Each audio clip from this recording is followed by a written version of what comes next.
नमस्कार, आप देख रहे हैं गजब हरियाणा न्यूज। कुरुक्षेत्र जिला के गांव ज्योतिसर की बेटी इशिता हरियाणा बोर्ड की 10वीं कक्षा में 483 अंक लेकर जिले में तीसरे स्थान पर रही।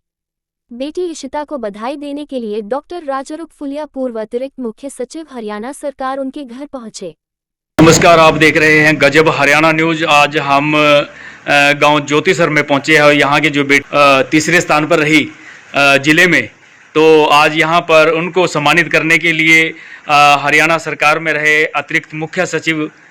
डॉक्टर आर फुलिया जी और आईएएस रहे, वो यहाँ पर बेटी को आशीर्वाद देने के लिए पहुँचे हैं और उन्होंने बेटी को बुक्का दे करके सम्मानित किया और मिठाई खिला करके बेटी को एक बधाई दे रहे हैं। तो आप सब, तो उनके पिताजी हैं जो एक प्रोफेसर हैं अम्बाला में, तो उनको का भी मुंह मीठा करा रहे हैं।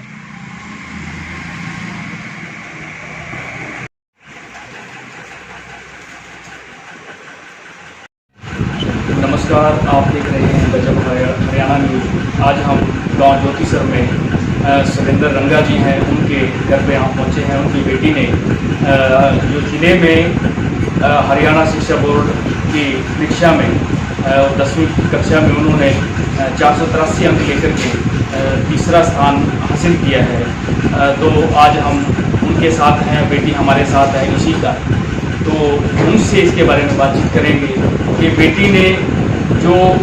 ये सारा आज जो श्रेय एक ज्योतिसर में दिया है, ज्योतिसर के लोगों के लिए उन्होंने एक बधाई पूरे कुरुक्षेत्र जिला में दी जा रही है। ज्योतिसर का नाम आज काफ़ी चर्चा में है। तो बेटी हमारे साथ है, तो बेटी से हम बात करेंगे। बेटा, आप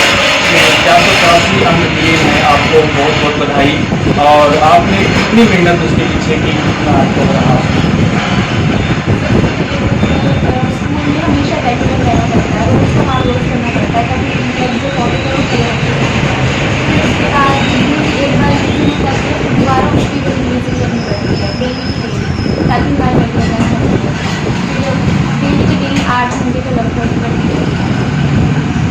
तो बेटा, जैसे आपका परिवार है, पिताजी आपके प्रोफेसर हैं, तो आपको कैसा सहयोग अपने परिवार की तरफ से मिला, पिताजी की तरफ से मिला? बहुत सहयोग मिला है। मतलब डैडी हमेशा ये कहते हैं कि हमें मतलब अच्छा काम करना चाहिए और रेगुलर पढ़ना चाहिए, अच्छे नंबर लाने चाहिए। पर मेरे डैडी कभी नंबर लाने के लिए ऐसे फोर्स नहीं किया है, प्रेशर भी डाला है कि कभी इतने अच्छे नंबर आने चाहिए। डैडी का सिर्फ पढ़ाई पर अपनी कोई मेहनत करना, नंबर का कोई प्रेशर नहीं।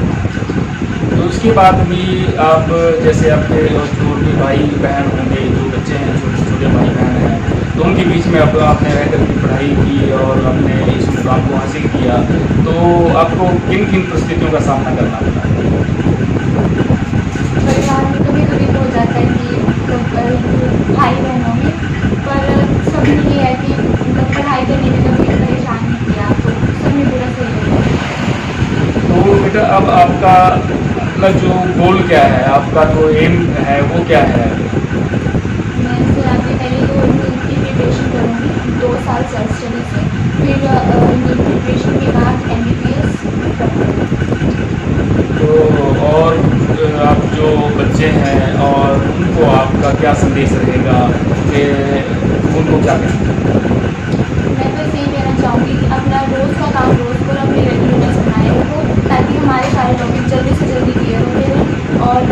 मतलब हम अच्छा परफॉर्मेंस दे सकें। तो नीट की जैसे आपने बताया कि आप तैयारी में, तो आपका अभी से उसके लिए क्या तैयारी है, आपने क्या सोच के रखा है? अभी मैंने नीट में जॉब करना है या तो मेरा ये है कि पहले तो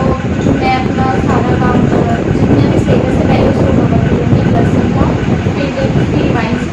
फिर +2 का सारा सिलेबस एक बार, मतलब दोनों क्लासेस का सारा सिलेबस अच्छे से कवर करूँगी, फिर उसके बाद होंगी रिवीजन और फिर ये बेटी हमारे बीच में थी इशिता, तो जिन्होंने बताया है कि वो एक डॉक्टर बनना चाहती है, MBBS करना चाहती है और अभी वो नीट की तैयारी में वो अभी शुरू कर रही है। तो और भी बच्चे जो भी इस वीडियो को देख रहे हैं तो वो सब इसी की तरह वो भी एक ऐसा मन में एक लेकर के आए कि जो प्रेरणा बने, उसकी इससे प्रेरणा ले और आगे बढ़ने के लिए, क्योंकि मेहनत तो करनी पड़ेगी, बगैर मेहनत के कुछ भी नहीं मिलने वाला। इस संसार के अंदर मेहनत जरूरी है। अगर हमने आगे बढ़ना है तो ज़रूरी है कि आप सब इस बेटी से प्रेरणा लेकर के आप सब अपनी तैयारी करें और अपने आप को आगे बढ़ें, अपने गांव का, अपने ज़िले का और अपने प्रदेश का नाम रोशन करें। तो अभी हमारे साथ इशिता की जो बड़ी बहन है अनिका, वो हमारे बीच में है, जिन्होंने 2 साल पहले उन्होंने वो फर्स्ट रही हैं, तो आज हमारे बीच में है, वो बीएससी कर रही हैं। तो उनसे बातचीत करेंगे कि उनका जो अपनी छोटी बहन के लिए किस प्रकार का सहयोग रहा और कैसे उन्होंने उसको सपोर्ट किया। तो बोलता है उसको जो भी समझ में आता था कि मैं उससे बड़ी हूँ, सीनियर हूँ, तो मेरे से पूछती थी कि दीदी ये क्या है। उसने बिल्कुल मेहनत के साथ अपनी तैयारी किया और आज नाम। अभी बेटा जिस प्रकार से इशिता ने कहा है कि वो MBBS करना चाहती है और MBBS के लिए अपडेट की तैयारी कर रही है, तो आपका उसको किस प्रकार का सहयोग रहेगा, कैसे सपोर्ट आप करोगे? सर वो भी मेडिकल में, आप मेरे पास भी मेडिकल थी, मैं भी मेडिकल करती हूँ, तो वो जो भी मेरे से पूछती है उसको गाइडेंस भी होती है, मेरे से पूछती है, मम्मी डैडी से पूछती है, तो मेरी तरफ से सपोर्ट रहेगा नीट प्रिपरेशन में। तो मैं चाहूँगी सबके एडमिशन।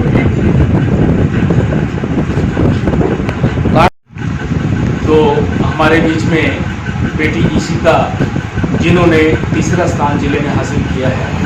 उनकी माता उषा जी हमारे साथ हैं। तो आइए उनसे बातचीत करते हैं कि बेटी की जो पढ़ाई है, बेटी ने जो ये मुकाम हासिल किया है, उसमें उनका किस प्रकार का योगदान रहा है, तो उसके बारे में। सर मैंने संस्कृत और बी एड किया और 2-3 बार मैंने नेट किया, एस्टेट और CET को क्वालिफाइड हूँ, CTET। और मेरे से भी मतलब बच्चों को ये प्रेरणा मिलती है कि मम्मी घर रहकर सेल्फ स्टडी करके भी जो क्वालिफाई किया तो हम भी कर सकते। हाँ जी, मैं भी उनको प्रेरित करती हूँ ताकि सेल्फ स्टडी से बढ़ती है और आगे कुछ। तो और जो माताएं हैं, जो और बच्चे हैं, उनकी माताओं को आपका क्या संदेश रहेगा कि वो आगे अपने बच्चों को किस तरीके से प्रेरित करें? लड़कियों को ज़्यादा से ज़्यादा पढ़ना चाहिए, प्रेरित करें, उनको सहयोग करें। घर का काम तो वो फिर भी करेंगे, लेकिन उनको साथ साथ ही पढ़ाई के प्रति प्रेरित करें तो अच्छा है, ताकि वो अपना नाम। तो अब जैसे लड़कियां, अब ज़्यादातर हम जो प्राथमिकता है अब लड़कों को देते हैं, तो अब लड़कियां, आपने जो लड़कियां हैं दोनों अच्छे मुकाम पर पहुंच रही हैं, अच्छी पढ़ाई कर रही हैं, तो उसमें दूसरों को क्या कहना चाहोगे कि अब लड़कियों को एक प्राथमिकता चाहिए? हाँ जी, लड़की और लड़के तो दोनों ही बराबर है। समाज भी, सरकार भी इसके प्रति है, लेकिन लड़कियाँ भी आगे जा रही हैं। जरूरी नहीं है कि बेटा ही आपका नाम रोशन करे, लड़कियाँ भी आपका नाम रोशन कर सकती। आज डॉक्टर आरतिया जी, जो हरियाणा सरकार में पूर्व में अतिरिक्त मुख्य सचिव रहे और IAS रहे, तो वो बच्चों की शिक्षा को लेकर के काफ़ी गंभीरता से इस विषय को लेते हैं और उन्होंने पिछले वर्ष भी लगभग 500 बच्चों को सम्मानित किया था। जो हरियाणा भर से जो बच्चे थे, तो लगभग 500 बच्चे थे, उनको सम्मानित किया था, उनको सर्टिफिकेट और अपने आर्थिक सहयोग भी उन्होंने दिया। और जैसे भी उनको कहीं बच्चों के बारे में पता चलता है कि किसी बच्चे ने कोई अच्छी अचीवमेंट रही है, चाहे वो शिक्षा में हो या स्पोर्ट्स में हो, तो वहाँ पर उनके घर पे पहुँच जाते हैं और उन बच्चों को जाकर उनकी हौसला अफजाई करते हैं। तो आज हमारे बीच में हैं डॉक्टर साहब, यहाँ पर पहुँचे हैं गांव ज्योतिसर में। तो यहाँ पर सुरेंद्र रंगा जी हैं, जो प्रोफेसर हैं, उनकी बेटी है इशिका, उन्होंने हरियाणा शिक्षा बोर्ड की परीक्षा की 10वीं की परीक्षा में तीसरे नंबर पर वो रही। आज उसको बेटी को आशीर्वाद देने के लिए यहाँ पर पहुँचे हैं। तो डॉक्टर साहब से हम बातचीत करते हैं कि डॉक्टर साहब यहाँ पर आज आए हैं तो उनको बेटी को आशीर्वाद देने के लिए। ऐसे बच्चों को बधाई देना बनता है। और हमने, जैसे आपने बताया, पिछली बार भी हमने 600 बच्चे जिन्होंने भी मेरिट में अपने स्थान बनाए थे, ऊपर के टॉपर्स और इवन 80% तक के मेरिट वाले, उन सबको हमने पीछे बुला करके उनका एक सम्मान समारोह कुरुक्षेत्र में किया था पिछले वर्ष, और बच्चों को प्रेरणा दी थी, जिसमें एडिशनल चीफ सेक्रेटरी जो एजुकेशन डिपार्टमेंट के थे डॉक्टर नागेश सिंह IAS वो पधारे थे। और इस साल भी हम ये कार्यक्रम कर रहे हैं। अभी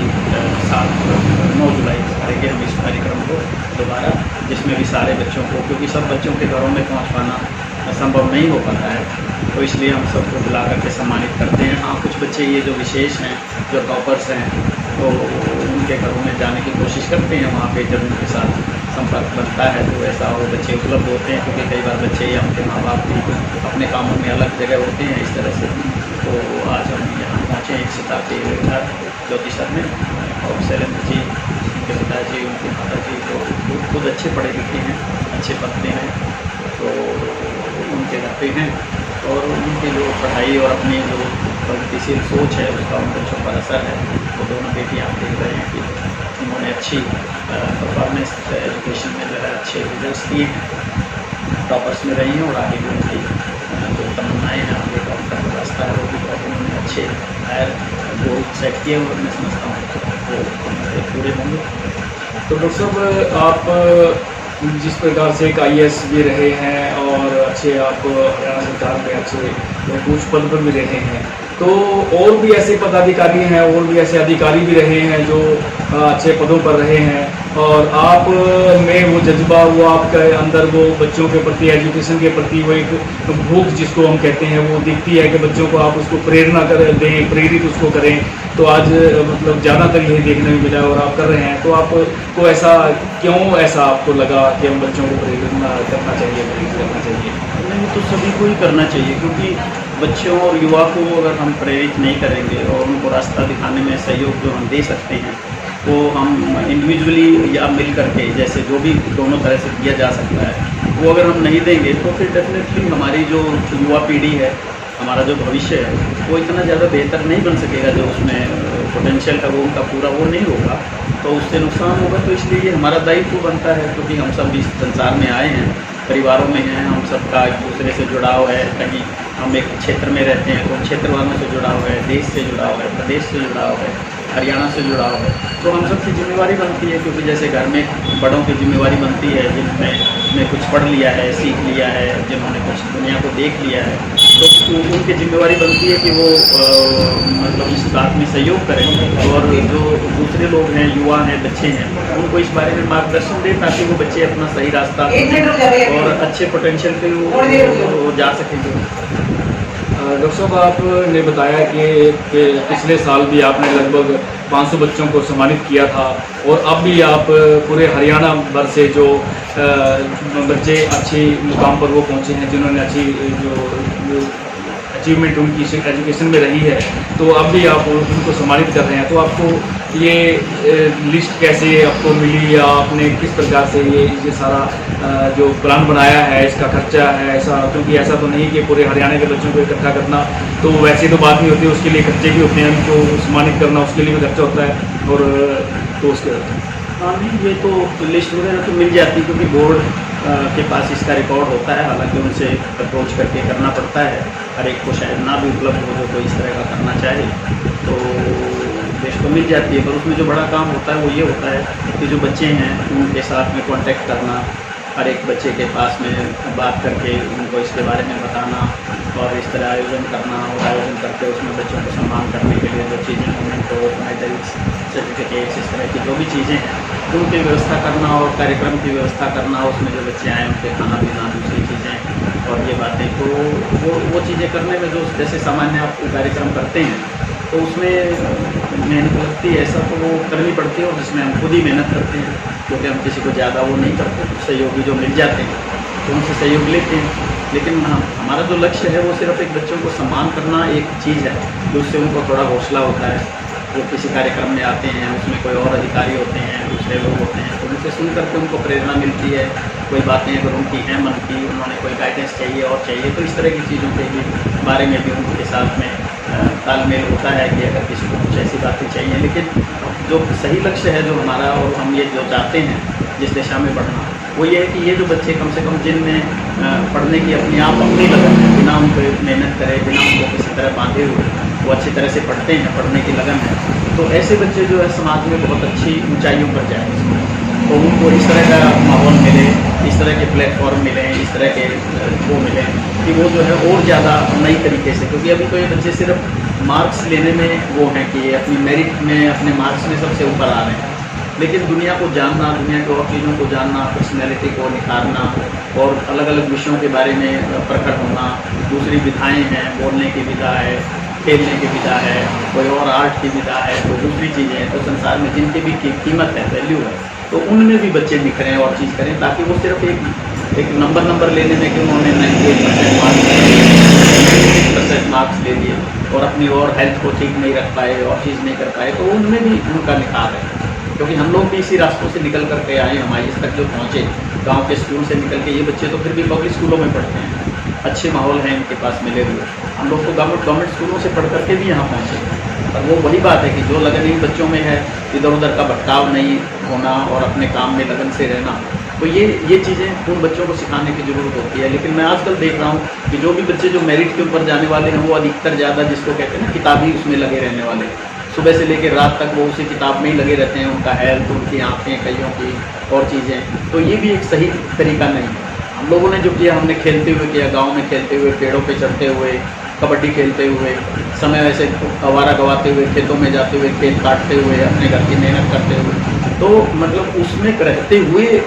मार्क्स लेना। हालांकि हमारे मार्क्स इनकी तरह 98% नहीं आते थे, उस समय बोर्ड में आते भी नहीं थे। बोर्ड में मार्क्स मेरे 69% थे और मेरा ख्याल है टॉपर कोई भी 70 या 80% से ऊपर नहीं उतर पाते।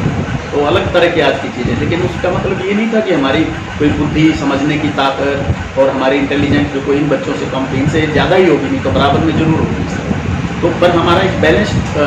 लाइफ चलती गई थी, तो वो भी स्टूडेंट्स में होनी चाहिए कि उनकी विधाएँ अलग अलग तरह से निकलें। तो डॉक्टर साहब,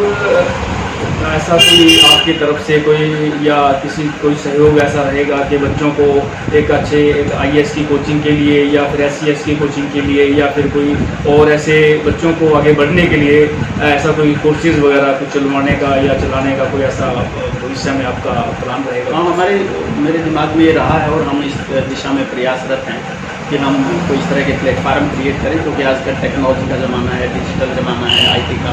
दुनिया है, तो उसके माध्यम से हम जो है आपस में कनेक्ट करके इस तरह के बच्चों को, ताकि उनको, क्योंकि मैं जब ये प्रोग्राम करता हूँ तो देखता हूँ मैं बहुत सारे बच्चे, मेरा ये अनुभव है, मैंने कुरुक्षेत्र के जो मेरिट के जितने बच्चों को फ़ोन किया है, उसमें से मेरा ख्याल है जो SC की मेरिट के बच्चे हैं, शेड्यूल कास्ट की कैटेगरी के, तो उसमें से 80% माँ बाप मैंने देखे हैं कि वो लेबरर हैं,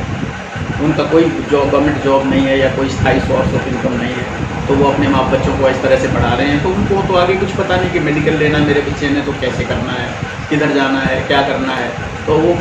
और उनके हो सकता है उनके रिश्तेदार भी में से भी कोई ऐसा पढ़े लिखे नहीं होंगे जो इस काबिल उन बच्चों को गाइडेंस दे सकें या काबिल बनाने में कुछ मदद कर सकें। तो इसलिए ज़रूरी होता है कि हम इस तरह के कुछ प्लेटफार्म खड़े करें कि जिसके माध्यम से तो हम इस तरह के WhatsApp ग्रुप बना करके उन बच्चों को जोड़ भी रहे हैं और आगे हम ये कोशिश कर रहे हैं कि हम ऐसे प्लेटफार्म या इस तरह के संस्थान करें जहाँ पे इन बच्चों का जुड़ाव हो और इनको ऑनलाइन कोचिंग या ऑनलाइन गाइडेंस या इस तरह की चीज़ें एक दूसरे के सहयोग से, क्योंकि आज जिसके पास जो है, मेरे पास IAS का अनुभव है,